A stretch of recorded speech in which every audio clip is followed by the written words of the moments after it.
नमस्कार दोस्तों सबको मालूम है कि हरियाणा में अक्टूबर में विधानसभा चुनाव है और विधानसभा चुनाव से पहले पूरा माहौल हरियाणा का गर्म भी है। आप लोगों ने खुद देखा है कि दूसरी पार्टियों के जो नेता हैं सफेद कुर्ते पजामे वाले, वो एक पार्टी को छोड़ के दूसरी पार्टी के साथ अपने गले में पट्टा पहन रहे हैं। मतलब खूब माहौल गर्म चल रहा है। इसी माहौल में हरियाणा में ही फिलहाल कांग्रेस की जबरदस्त लहर है, इसमें कोई शक नहीं है, क्योंकि हरियाणा की जनता भी बदलाव चाहती है और कांग्रेस को लेके आना चाह रही है। पर क्या कांग्रेस खड़ी उतर पाएगी हरियाणा के उपचुनाव में? यह सबसे बड़ा सवाल है, क्योंकि हरियाणा के अंदर जो जागरूकता अब की बार आई है उसमें कोई शक नहीं है कि हरियाणा के आदमियों को एक चीज तो समझ में आई कि हरियाणा की जो राजनीति थी वो 6-7 परिवारों के घर के आगे जो खुट्टी थी उन पे टंगी हुई थी। लाल पीले परिवारों की घर की राजनीति बनी हुई थी। तो कई परिवार तो बीजेपी में चले गए, तो बीजेपी तो बहुत बड़ी पार्टी है, वो निगल चुकी है उनको। अब 1-2 परिवार और बचे हुए हैं, अगर उनको भी बाहर का रास्ता नहीं दिखाया तो बदलाव बहुत कम होगा। आज कांग्रेस से उम्मीद क्यों है लोगों को कि भाई बदलाव होगा तो हरियाणा में विकास होगा? और ऐसा नहीं है कि पिछले 10 सालों में विकास नहीं हुआ हो हरियाणा में। बहुत सारी चीजें ऐसी हुई हैं 10 सालों में बीजेपी की सरकार में जो 1966 के बाद में कभी नहीं हुआ था। चाहे पर्ची खर्ची को रोकने की बात हो, चाहे राशन कार्ड की बात हो, चाहे मेडिकल की बात हो, क्योंकि हर एक चुनाव में पूरे देश में एक चीज आम नागरिक कहता है कि शिक्षा और स्वास्थ्य फ्री होना चाहिए। तो बीजेपी ने स्वास्थ्य तो फ्री किया है। आम आदमी से लेकर जो जनरल कास्ट हैं, जो जिनके कभी राशन कार्ड नहीं बने, कभी मेडिकल की सुविधा नहीं मिली, तो आज उनके राशन कार्ड तो बनाए हैं बीजेपी ने। नहीं तो पिछली सरकारों में आपने देखा हुआ किस तरह से सरपंच, अगर कोई गरीब भी होता, बिल्कुल गरीब, चाहे उसका घर टपकता रहता हो, तब भी सरपंच बोलता कि तूने मेरी वोट नहीं दी, तेरा बीपीएल कार्ड में बनने नहीं दूंगा। पर बीजेपी की सरकार में यह हुआ कि उन्होंने आर्थिक स्थिति पे उठाए और सबके कार्ड बनाए। और आज मेरे हिसाब से हरियाणा में सबसे ज्यादा अगर बीपीएल के कार्ड बने, गरीबी रेखा से नीचे के बने, तो वो जाट बिरादरी के बने। और आयुष्मान कार्ड भी बने। आज बड़े बड़े मेडिकलों में फ्री इलाज चल रहा है। फिर भी बदलाव बहुत जरूरी है, क्योंकि अगर हम राजनीति या राजनेताओं की बात करें तो कोई दूध का दुलावा नहीं है किसी भी पार्टी का। सबके सब चोर हैं, सब अपना घर को भरते हैं। आज अगर हम देखें हरियाणा के अंदर कांग्रेस के जो विधायक हैं 30 के करीब, उसमें से 2 तो चले गए बीजेपी में, एक लोकसभा में बन गया। कालका से प्रदीप चौधरी, मुलाना से वरुण चौधरी थे, वो लोकसभा सदस्य बन गए। सडोरा से रेणुबाला, रादौर से बिशनलाल, लाडवा से मेवा सिंह, असंध से शमशेर सिंह गोगी, इसराना से बलबीर सिंह, सामलखा से धर्म सिंह छोक्कर, खरखोदा से जयवीर सिंह, सोनीपत से सुरेंद्र पवार, गोवाना से जगबीर मलिक, बड़ौदा से बालू, सपीदो से सुभाष गांगुली, कलावली से शिषपाल सिंह, डबवाड़ी से अमित सियाग, आदमपुर से ये भी बीजेपी में चले गए। तोसाम से किरण चौधरी, ये भी बीजेपी में चले गए। महेंद्रगढ़ से रावदान सिंह, रेवाड़ी से चरणजीव और जज्जर से गीता भुक्कल, बादड़ी से कुलदीप वत्स, बेरी से रघुवीर काद्याण, बादरगढ़ से राजेंद्र जून, रोहतक से भारत भूषण बत्रा, कलोई से भूपेंद्र सिंह हुड्डा, कलानौर से शकुंतला खटक। अब कोई इनको ये बता दो, जो ये कांग्रेस के जो जितने विधायक हैं, क्या ये खड़े हुए व्यक्ति हैं? क्या समाज के लिए इन्होंने कुछ किया है 10 साल की सरकार में? और 10 साल ये रह गए अब विपक्ष में। बहुत सारे विधायक तो ऐसे हैं कांग्रेस के, जिस समय इनकी जेब में बीड़ी पीने के रुपये नहीं थे और आज ये करोड़ों के मालिक बने हुए। बहुत सारे कांग्रेस के ऐसे विधायक हैं जो 80 साल से ऊपर चले गए, जिनको जनता नहीं चाह रही कि ये दोबारा चुनाव लड़े। अगर हम पूरे टोटल भी करें कांग्रेस के, तो कांग्रेस के किसी चेहरे से जनता खुश नहीं है, किसी चेहरे से। और कांग्रेस में बदलाव तब हो, बीजेपी को तब धूल चटाए, तब ये सारे चेहरे चेंज किए जाएं। आज के दौरे में आज कांग्रेस की जबरदस्त लहर है हरियाणा में। अगर कांग्रेस किसी भी आम आदमी कार्यकर्ता को टिकट देती है तो भी वो जीतता है, पर कांग्रेस इन विधायकों की टिकट नहीं काट रही। ऐसे ऐसे विधायक हैं जो पिछले 10 साल से अपने इलाके के अंदर नहीं घुसे। अगर कोई उनके साथ इनके पास में गया शिकायत लेके, कहते कि बीजेपी की सरकार है। क्या बीजेपी की सरकार होने से क्या काम रुक जाते हैं विकास के? यहां तक विपक्ष के नेता हैं हुड्डा साहब, वो भी कभी बीजेपी सरकार के मुख्यमंत्री से किसी बात को लेकर नहीं मिले। तो विधायकों का काम क्या है कि जनमानस की जो भी समस्या है, वो जो मंत्री हैं, चाहे विपक्ष के हैं, उनके पास तो वो लेके जाएं। जहां कृषि मंत्री है, वित्त मंत्री है, स्वास्थ्य मंत्री है, शिक्षा मंत्री है, गृह मंत्री है। अब ये बताओ, इन जो कांग्रेस के विधायक थे पिछले 10 साल में, क्या इन मंत्रियों से मिले अपने इलाके की समस्याओं को लेके? ये कभी दिखे ही नहीं इलाके में।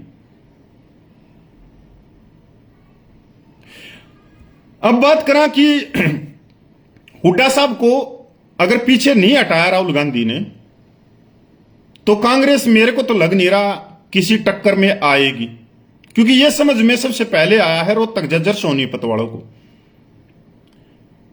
कि हुड्डा साहब ने 20 साल से किसी नौजवान को नेता नहीं बनने दिया। सिर्फ 4 को इन्होंने नेता बनाया है। बापू बेटे की जोड़ी ने, बड़ौदा से बालू विधायक, और बालू ऐसा विधायक बनाया है जिसको मेरी ख्याल में राजनीति का ज्ञान छोड़ो, सामाजिक ज्ञान भी नहीं होगा, क्योंकि वो बोल ही नहीं सकता। यहां तक कोई ये कहे कि बालू से अपने गांव के ऊपर 10 मिनट बोल दो तो वो नहीं बोल सकता। ये विधायक बनाया। ये विधायक क्यों बनाया? कि हमारे हाथ के नीचे रहेगा, ये कभी भी दीपेंद्र हुड्डा के सामने नहीं खड़ा हो पाएगा, क्योंकि अगर इसके अंदर राजनीति और जानकारी होगी तो ये टक्कर देगा। ये एक विधायक बनाया।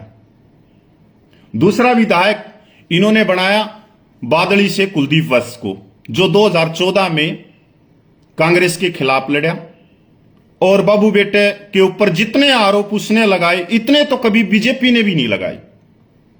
पूरा विधानसभा इनके खिलाफ लड़ा और दोनों बाबू बेटों को झुकाया, दबाया, और 2019 में इन्हीं से वो कांग्रेस की टिकट ले गया। इसके बाद में है हिसार से लोकसभा सदस्य जेपी प्रकाश। अब जेपी प्रकाश के आप पुराने वीडियो उठा के देख लो तो आप सोच में पड़ जाओगे कि यार इसको पूर्व मुख्यमंत्री कैसे टिकट दे सकता है। कोई कसर नहीं छोड़ रखी जेपी प्रकाश ने इनके कपड़े निकालने में। इसके बाद में सोनीपत से सतपाल ब्रह्मचारी को लेके आए। वो अपने गंगा के किनारे बढ़िया भजन कर रहा था, सब कुछ कर रहा था, राजनीति में उसका कोई लेना देना नहीं था। पर सतपाल ब्रह्मचारी को लाने की वजह यह थी कि सोनीपत की सीट को भी खाली रखना है, रोहतक की सीट पे को भी खाली रखना, कि अगर यहां से कोई नौजवान कांग्रेस के कार्यकर्ता को टिकट देंगे तो वह आने वाले समय में दीपेंद्र हुड्डा के सामने खड़ा होगा। क्या पूरे सोनीपत में एक भी कांग्रेस का कार्यकर्ता नहीं था लोकसभा सीट पे लड़ने वाला, जो सालों से झंडे और डंडे उठा के चल रहे हैं कांग्रेस के।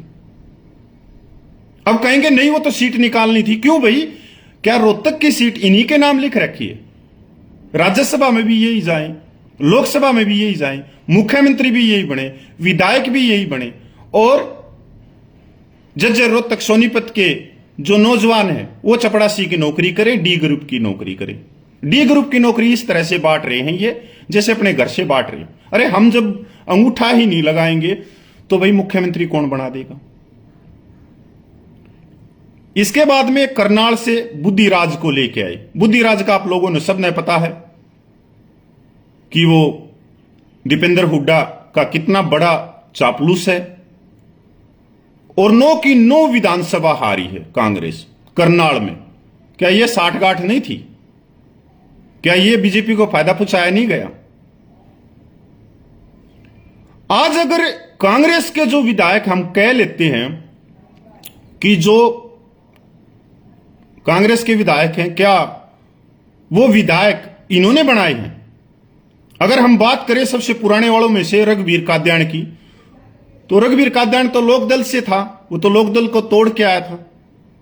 अगर बात करें हम गीता भुक्कल की, तो 2005 में कलयात से जीती थी। उस समय तो भजनलाल के नेतृत्व में चुनाव हुआ था, तो टिकट तो पूर्व मुख्यमंत्री हुड्डा ने नहीं दी थी। अगर बात करें राजेंद्र जून की, तो वो भी अपने दम पे आया था, ये लाने वाले नहीं है उसको। भारत भूषण पहले से ही बतरा कांग्रेस पार्टी में है, सुंतला खटक वो भी पहले से ही है। तो इन्होंने नेता बनने कहां दिए? या तो दूसरी पार्टियों छोड़ के आए हैं कांग्रेस में, या वो पहले से ही कांग्रेस में थी। अब सवाल यह उठता है कि जो कांग्रेस के जो विधायक हैं वो एक तरह से विश्वास खो चुके हैं पूरे हरियाणा में जितने भी हैं। ये भाई कोई बुरा मानो या भला मानो, क्योंकि सच्चाई है, अगर बीजेपी को चारों खाने चित करना है तो ये सारे विधायक चेंज करने पड़ेंगे।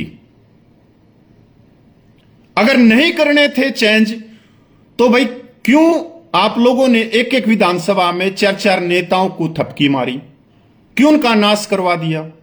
वो अपनी जमीन को भी बेच गए बाबू बेटे के ऊपर, मकान भी बेच दिए। जस्सी पेटवाड़ है, कितने साल से वो लगा हुआ है मेहनत करने के लिए। कल वो किसी ने उसका फोटो डाल दिया, दिल्ली कोठी का, वो जो वहां चौकीदार बैठता है वहां उस कुर्सी पे बैठा हुआ था। मेहनत करके उसने नानून हल्के में इनकी रैलियां करवाई। तो भाई क्या मतलब था? अब हमारे हरियाणा इसके जज्जर रोहतक सोनीपत के जितने भी कांग्रेस के विधायक हैं,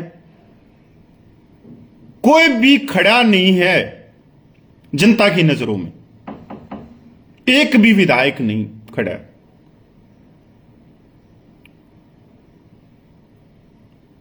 अगर मैं बात करूं, एक ही 90 सीटों में से एक सीट है हरियाणा की बादड़ी, जिसको मेरी 42 साल उम्र होगी, जिसको मैं देखता हुआ आ रहा हूं कि यहां कोई विधायक आया हो आज तक, लोग कभी नहीं डरे।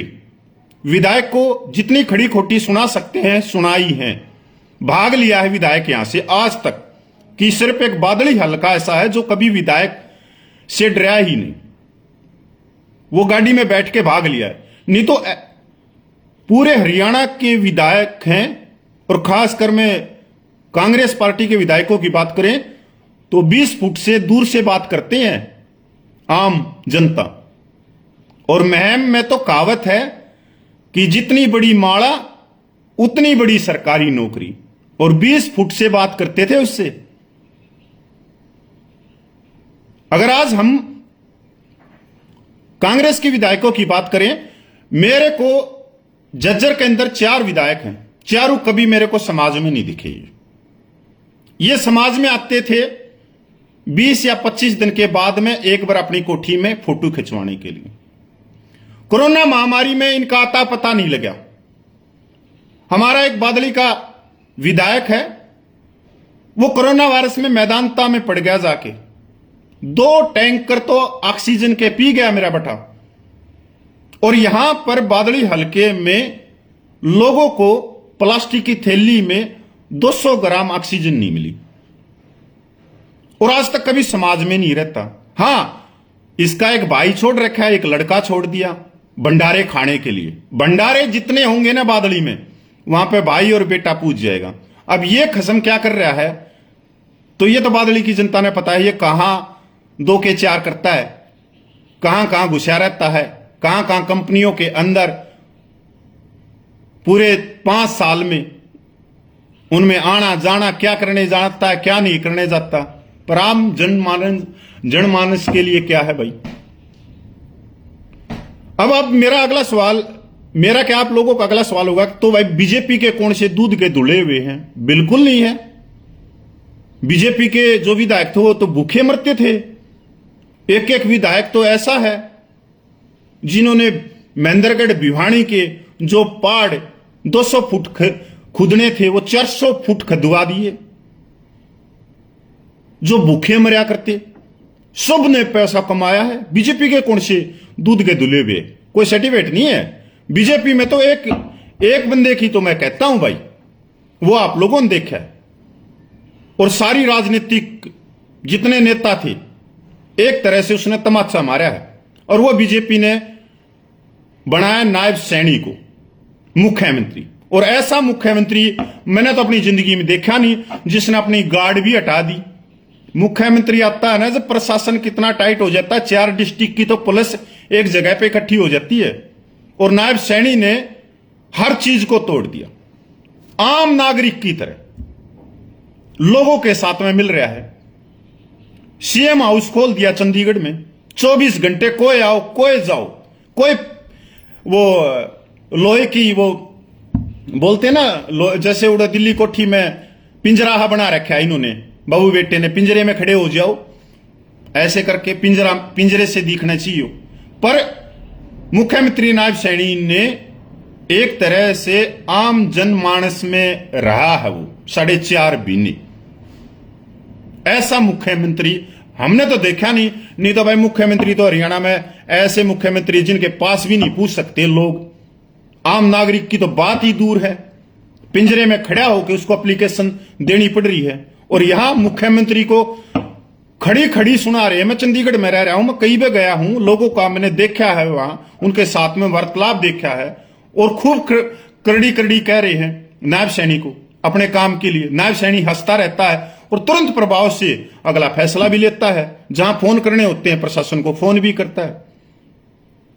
तो नायब सैनी तो एक तरह से जो सादगी का बहरूपिया था रोहतक में, उसका भी तार दिया।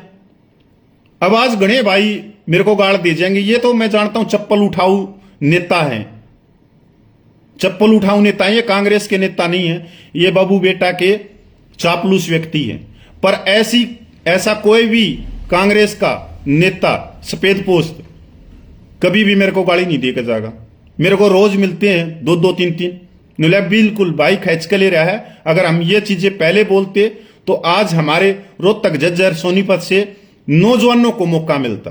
और ये मौका दे रहे हैं 80 साल वालों को, क्योंकि बहुत सारे तो सफेद पोस्ट वालों को मैं जानता हूं यार, सोनीपत, झज्जर, रोहतक में, जिनके पास में बीड़ी पीने के रुपये नहीं थे। 10 साल की सरकार में कोई कहता है कि मैंने 250 बालक को भर्ती करवाया था, कोई कहता है 300 बालकों को भर्ती करवाया था। और सब ने पता है, सबको पता है सोनीपत, झज्जर, रोहतक में अपने अपने हल्के वाइज भी रहा कौन सा सफेद कुर्ते पजामे वाला कितने बालका ने भर्ती करवा रहा है। फ्री में तो करवा ना रहा। कांग्रेस के विधायकों ने क्या करा, खरीद चुगी है पर्ची और खर्ची में। पर बीजेपी के विधायकों ने माड़ खाया, मोटा खाया। इसमें कोई शक को ना कि मैं बीजेपी को कोई यहां पे सर्टिफिकेट देना आ रहा हूं ना। बीजेपी भी में कि जो पुराने नेता हैं बीजेपी के, अगर उनको नहीं बदला ना और नए नौजवानों को नहीं आगे लेके आई बीजेपी भी, तो बीजेपी भी धोखा खाओगी। दोनों पार्टियों में से जो ज्यादा नौजवानों को, नए चेहरों को आगे लेके आएगा वही पार्टी बहुमत के आधार पे आएगी। नहीं तो निर्दलीय तो बहुत सारे निकलेंगे अब की बार। और निर्दलीय ही सरकार बनाओगे। तो मेरा कोई ये नहीं है, पर हमारा एक ये है कि यार कांग्रेस के साथ में थोड़े विचार जुड़ते हैं और कांग्रेस के लिए कांग्रेस की विचारधारा से भी जुड़ते हैं विचार। बाबू बेटे से मेरे विचार नहीं जुड़ते, और ना ही जिंदगी में मैंने आज तक किसी भी नेता के पैर नहीं लिए हैं कि पैर लेती है। मैं 15 साल अपने नौकरी करके आगे फौज में, आज भी अपने पढ़ाई लिखाई और ये चीजों का ज्ञान है, हर आंदोलन में भागीदारी है। जब किसान आंदोलन चला था ना, तो अंबाला में सिर्फ एक कपिल फौजी पे केस दर्ज है, सिर्फ एक, पूरे हरियाणा में से, उधर से उस इलाके में से किसान आंदोलन चला था। और कांग्रेस के किसी विधायक पर 751 का केस दर्ज को ना। तो भाई हमने तो यही है कि अगर राहुल गांधी हुड्डा को पीछे नहीं करेंगे ना अब की बार, तो बहुत बड़ा धोखा मिलेगा। अब वो बात नहीं है कि हुड्डा है तो हरियाणा में कांग्रेस है। इस शब्द को बेशक चेंज कर लो। आज कांग्रेस की लहर है हरियाणा में। जो चप्पल उठाऊ मेरे को गाड़ी भी दे के जाएंगे ना, भी अगर उनको भी कांग्रेस टिकट देती है ना, वो भी विधायक बनेंगे। इतना मोल है, जबरदस्त मोल है। पर यह नहीं है कि इनके कारण मोल है, वो बात चली गई। अगर इनके कारण मोल है तो आने वाला समय दिखा देगा ये। तो ही जिस दिन टिकट का बंटवारा होगा ना, उस दिन बता दूंगा किस तरह से खुट्टे पाटेंगे और किस तरह से पाड़े जाएंगे खुट्टे। जो कठपुतली, जो हरियाणा अध्यक्ष और हरियाणा प्रभारी बार बार बोल रहे हैं कि लोकसभा के जो सदस्य हैं वो विधानसभा का चुनाव नहीं लड़ रहा, ये घबराहट बोल रही है। क्योंकि लोगों के अंदर कुमारी शैलजा का बहुत ज्यादा प्रभाव भी जा रहा है, और खासकर दलित समाज में, जिनकी 65% से ज्यादा वोट है हरियाणा में। अगर कुमारी शैलजा को भी आगे लेके आते हैं तो फुल बहुमत से है कांग्रेस। बीजेपी का सुपड़ा साफ है, पर इनके ऊपर कत्ती बिल्कुल भी नहीं। फिर विरोध क्यों उठने लग गया? मैं तो अकेला आदमी था 1.5 महीने पहले जो इनका विरोध करने वाला था। आज हरियाणा में सोनीपत, झज्जर, रोहतक में सबसे ज्यादा, और इन्हीं के कार्यकर्ता विरोध क्यों कर रहे हैं?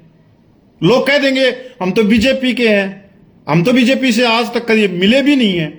और जो विरोध कर रहे हैं बाबू बेटे का, वो सब के सब कांग्रेस के कार्यकर्ता हैं। प्योर कार्यकर्ता जो हैं, जो विचारों पे चलते हैं, जो सच को कहना जानते हैं। जुत्ती ठाणी नहीं आई आज तक। तो भाई यही है कि हुड्डा मुक्त बनाना पड़ेगा सोनीपत, झज्जर, रोहतक को, तब आप लोग आगे जा सकते हो। नहीं तो भाई यही बनेंगे, यही आऊंगे, और 80-80, 90-90 साल के तुम्हारे सर पे बैठेंगे। फिर चाहे तुम किले बेच लेना, चाहे जमीन बेच लेना, चाहे तुम इनके लिए 5-5 लाख व्यक्ति इकट्ठे कर लेना, पर इनकी नजर में सिर्फ चापलूस व्यक्ति, जो इनका गोज का लाडू कहा जा है, इस बात को वो समझेंगे जो कांग्रेस के पुराने नेता हैं कि कपिल कति सही कह रहा है।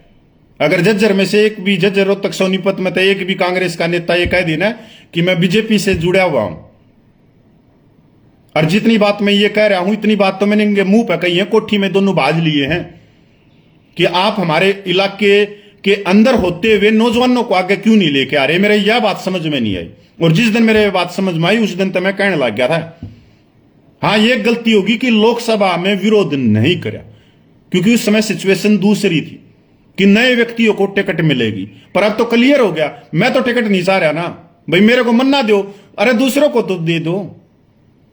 पर लोकसभा में अगर इसका विरोध करते तो वास्तव में आज नए चेहरों को कांग्रेस की तरफ से टिकट मिलती।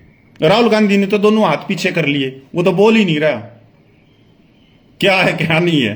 अब तो इनके ऊपर है, प्रभारी और अध्यक्ष और पूर्व मुख्यमंत्री, तीनों का गेम प्लान चल रहा है। क्या चल रहा है क्या नहीं चल रहा है, पर झटका लगेगा अब की बार बढ़िया झज्जर, रोहतक, सोनीपत से, क्योंकि उस साइड के तो गायब होली है वे।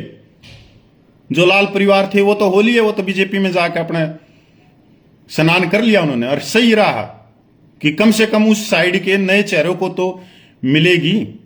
अब आप देख लो, कल ही कांग्रेस के प्रभारी ने क्या कहा कि जो पिछले 1 साल में कांग्रेस पार्टी से जुड़े हैं उनको कोई टिकट नहीं दी जाएगी। कर लो, क्या करोगे इनका? ये बाज के दोनों घेर रहे थे फोटू। आज जेजेपी के इतने आगे, आज बीजेपी के इतने आगे, आज इनोलो के इतने आगे, आज इतने इस नेता आगे, दोनों घेर रहे थे या नहीं घेर रहे थे? आज कर दिया उनका काम।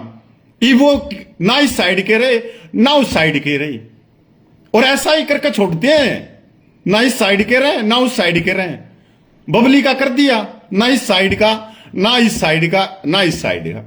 ये पुचकारते बहुत जल्दी हैं, और पुचकारने में ही मारा तो ये लेके बैठ गए। तो भाई मैं तो इतना कहूं कि चाहे बीजेपी के हों चाहे कांग्रेस के विधायक हों, एक बार इनको झटका दे दो दोनों को। जो नौजवान भाई आ रहा है, कम से कम यार उसको तो फॉर्चूनर गाड़ी में घूम लेने दो, कुछ उसको भी कमा लेने दो। ये तो करोड़पति हैं, अरबपति हो रहे हैं। अगर इनका घर में छापा लग गया है तो 5-5 हजार करोड़ रुपया तो केनरा बैंक के खाके पड़े हैं। तो नए बच्चों को आने दो, नौजवानों को आने दो, उनको भी खाने दो। उनको भाई के डिमक लाग रही है, मेरे को तो ये समझ में नहीं आ रही। इनने तो ये तो सारे होलिए कांग्रेस के बीजेपी के जितने विधायक हैं, इनकी कोठिया में शीशे लाग लिए, दूसरे में लाग लेने दो। मैं कांग्रेस बीजेपी की राजनीति में नहीं जाता, मैं जाता हूं हरियाणा की राजनीति में, नौजवानों की राजनीति में, उन नए चेहरों की राजनीति में। समझे? अगर मैं बात करूं कि अच्छे व्यक्ति आए, कि शिक्षा मंत्री के पद पे भी आए, तो एक चलो वीडियो लंबा हो जाएगा भाई इतना ही है कि नहीं तो कांग्रेस राज 10 साल में जो मंत्री बनाए गए, अगर उनकी एजुकेशन, उनकी सामाजिक ज्ञान को देखें तो मंत्री के काबिल नहीं थे। ये सच्चाई की बात कह रहा हूं। चाहे कोई भी हो, चाहे उसमें कृषि मंत्री हो, चाहे शिक्षा मंत्री हो, चाहे कुछ भी हो, बस अपना फोड़ रहे थे। तो मेरा तो एक ही है कि कांग्रेस मुक्त नहीं मैं कह रहा, मैं तो पूर्व मुख्यमंत्री मुक्त रोहतक झज्जर सोनीपत होना चाहिए। नहीं तो तुम्हारे को रगड़ेगा, ऐसे रगड़ेगा जैसे सोनीपत में लोकसभा की सीट में रगड़ दिए। कहां से आदमी लेके आया है गंगा जी के किनारे से, वो सत्संग करने लग रहा था, उसका सत्संग छटवा के राजनीतिक में बांट दिया। और जो पिछले 20-30 साल से जो कांग्रेस के झंडे डंडे उठा के अपना नाश कर रहे थे, अपना घर बेच दिया, अपनी जमीन बेच दी, उनको सत्संग पे लगा दिया बाबू बेटे ने। ये भी कमाल होया। नमस्कार।